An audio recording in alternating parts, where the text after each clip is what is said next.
আজকে আরেকটি mini blog নিয়ে চলে এলাম তোমাদের কাছে। আর তোমরা ব্লগের শুরুতেই দেখতে পাচ্ছ মিষ্টি খুব আনন্দ করছে। আসলে কি বলতো, মিষ্টির দুটো বিনানি করে চুল বেঁধে দিয়েছি, তাই মিষ্টি খুব খুশি।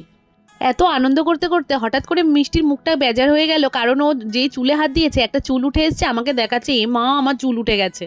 শনিবারের ব্লগে তোমরা দেখেছিলে যে আমি ধরমপুর গেছিলাম মিষ্টির জন্য কিছু জিনিস কিনতে। কি কি কিনেছিলাম সেগুলো তোমাদেরকে দেখিয়েছিলাম, কিন্তু মিষ্টিকে দেখানো হয়নি। তাই মিষ্টিকে যেই আজকে দেখিয়েছি, মিষ্টি প্রথমে অতটা খুশি হয়নি। খাতা টাতাগুলো দেখিয়েছি, অতটা খুশি নেই। যেই ওকে আমি ড্রয়িংয়ের জিনিস দেখিয়েছি, প্রচণ্ড খুশি হয়েছিল তখন।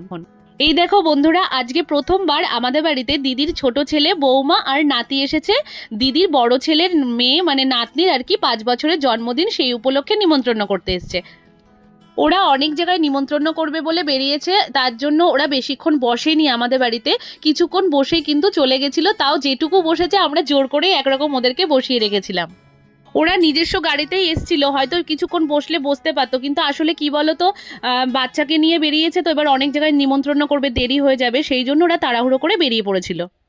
তোমরা দেখতে পেলে ঘরে প্রচুর জামা কাপড় ছড়িয়ে ছিটিয়ে আছে, এগুলো সব ভাঁজ করবো। আর ঘরে আসতে ফ্রিজ খুলতেই দেখলাম আইসক্রিম রয়েছে অনেক দিনের আগে, তাই আমি আইসক্রিম একটু চুরি করে খেয়ে নিলাম। আর একটা কমলা লেবু বার করেছি খাবো বলে। আর আমার চোখটা জানো তো প্রচুর লাল হয়েছে, তোমাদেরকে আগের একটা ব্লগে আমি বলেছিলাম।